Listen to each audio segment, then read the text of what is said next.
전신의 55% 면적의 3도 화상을 입었고요. 절망이 여기를 가득 채우고 나니까 끝인 것 같았거든요. 아파트 옥상을 찾아서 올라가는 일이었고,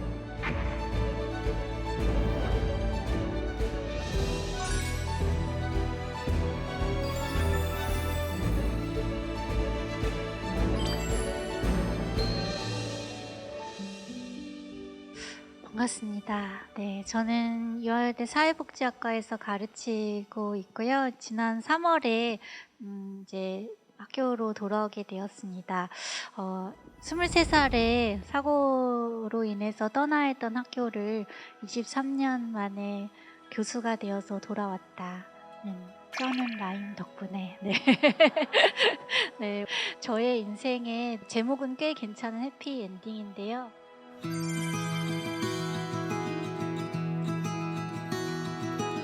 학교로 돌아와서 이렇게 여러분 앞에 서게 된 것도 생각지도 못했던 꽤 괜찮은 해피엔딩이지만, 지금까지 살아오는 동안 선택이라는 주제를 가지고 한 2가지 정도를 이야기하려고 합니다. 사고가 있었어요. 대학교 4학년 때 사고가 있었고요. 학교에서 집으로 돌아가던 길에 음주운전자가 낸 교통사고로 제가 화상을 입게 되었습니다. 전신의 55% 면적의 3도 화상을 입었고요.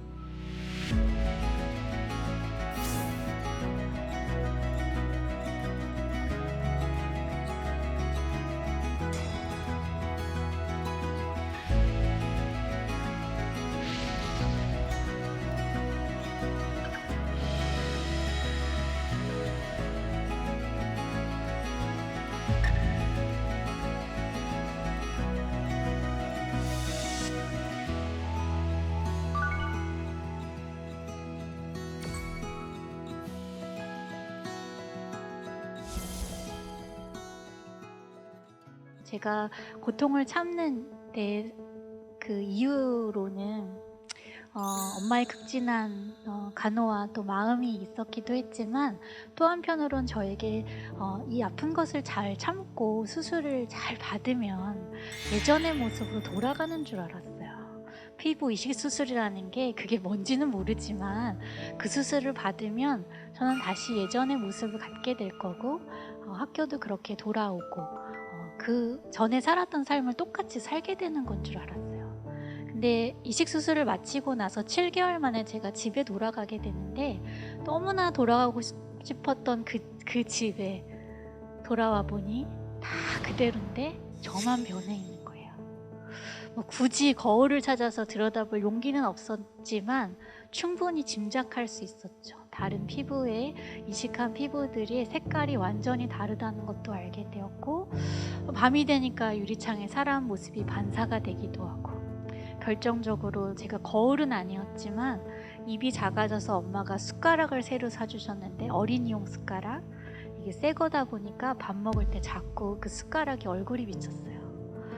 너무너무 빨간 얼굴에 눈썹도 없는 제 모습을 보고 그냥 저의 첫 반응은 외계인 같다 였어요.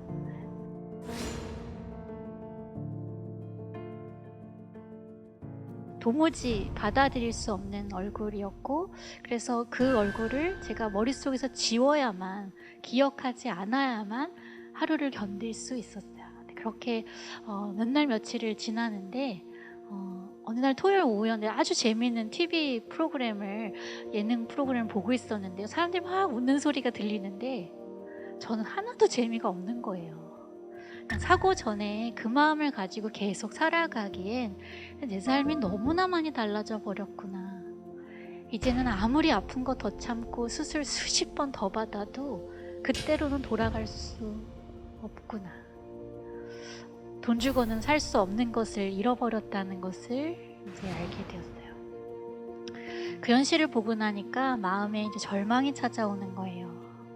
절망이 여기를 가득 채우고 나니까 제가 할 수 있는 선택 딱 2가지가 남더라고요. 하나는 아파트 옥상을 찾아서 올라가는 일이었고, 또 하나는 하나님을 찾는 거였어요. 자, 여러분, 전도하러 온 건 아니니까 너무 걱정하지 마시고요.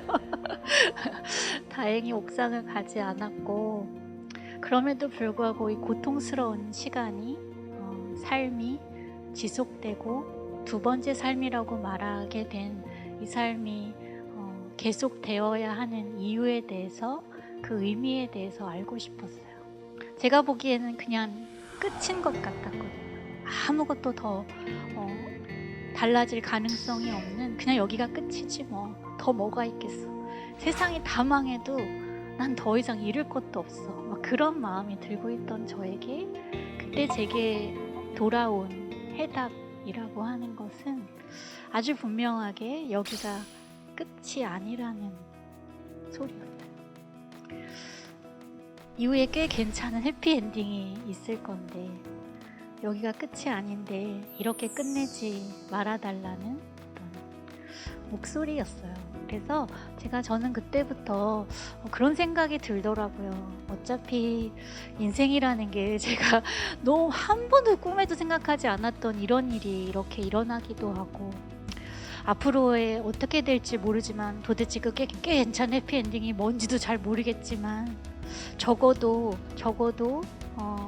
여기가 끝이 아니라는 말에 그러면 꽤 괜찮은 해피엔딩이란 그것을 내가 살아서 봐야겠다.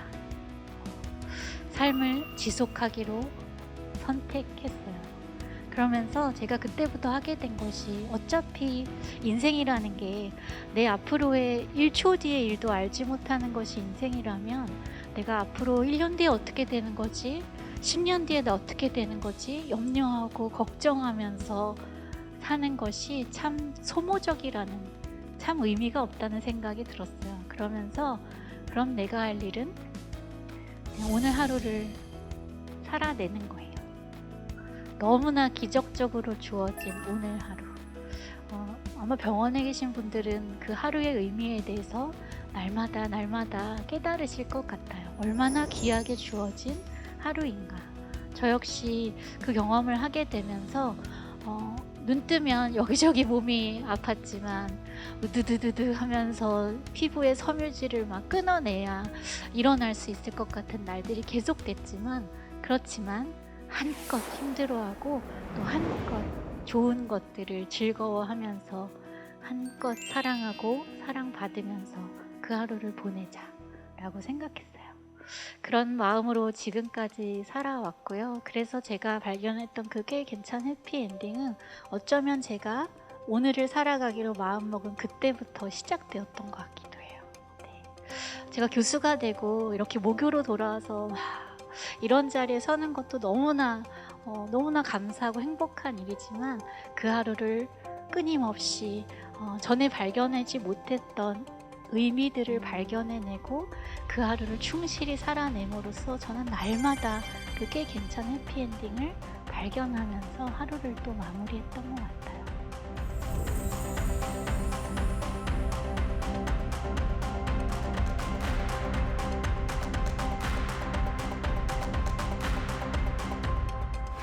또 하나 좀 자랑스러운 선택 하나가 있는데요. 그 하나는 제가 어느 순간부터 제가 사고를 설명하면서 제 말을 바꾼 일이었어요. 제가 사고는 당한 거죠. 근데 어느 날부터 제가 이렇게 병원에 가서 사고 이제 당한 지 몇 년 됐고 이런 설명들을 하게 되잖아요. 근데 그런 설명을 할 때마다 당했다는 표현이 좀 적절하지 않다는 생각을 하게 되었어요. 제가 사고를 당했다고 말할 때마다 제가 제 자신에 대해서 저를 두고 저 음주운전 교통사고의 피해자예요. 저 피해자예요. 그러고 있는 것 같은 거예요. 누가 피해자로 살고 싶겠어요? 그쵸? 그리고 살아남기 위해서 그렇게 수많은 고통의 시간을 견뎌온 제 자신을 두고 제가 저 스스로를 피해자라고 말해서는 안 될 것 같더라고요. 물론 피해를 입은 것은 사실이에요. 어마어마한 피해를 입었지만 그 피해를 입은 그 이후의 삶 동안 제가 너무나 많은 선물들을 매일매일 챙겼어요. 그렇게 받아든 돈으로는 환산할 수 없는 어마어마한 삶의 비밀들을, 더 행복하게 살아가는 것 비밀들을, 하루를 충실하게 살아가는 비밀들을 잘 발견한 저 자신을 두고 그렇게 내가 나를 피해자로 정의하지는 말자라는 생각이 들어서 제가 그때부터 말을 바꾸기 시작했어요. 사고를 만났다고. 참 신기하고 감사하게도 제가 사고를 만났다라고 말하는 그 순간부터 어쩌면 저는 이 사고와 헤어지기 시작했던 것 같아요. 저는 이제 제 자신을 사고를 만났지만 그 사고와 이제는 잘 헤어진 사람이라고 그렇게 소개할 수 있게 됐어요. 과거의 그 나쁜 일이 오늘의 저를 더 이상 괴롭히지 않는, 그래서 과거의 그 일을 이야기하면서 막 질질 짜지 않을 수 있는 남의 이야기 하듯이 그 불행한 일과 잘 헤어질 수 있는 인생을 그렇게 지금 살아오게 되었습니다. 여전히 잘못된 선택도 있고 어리석은 선택도 있지만 그 선택 앞에서 또 우리가 삶의 의미들을 발견하고 또 반성하고 성찰하면서 더 나은 꽤 괜찮은 해피엔딩을 그렇게 향해서 갈 수 있을 거라는 믿음. 그래서 우리가 이 선택이라는 주제로 이야기하는 것이 저에게 참 여기 와서 듣는 시간도 너무나 유익했고 여러분의 시간도 그렇게 유익하셨기를 바랍니다. 저는 여기까지 하겠습니다. 고맙습니다. 이 프로그램은 여성의 행복하고 건강한 삶을 탐구하는 라이프 플러스 펜테크 연구소와 함께합니다.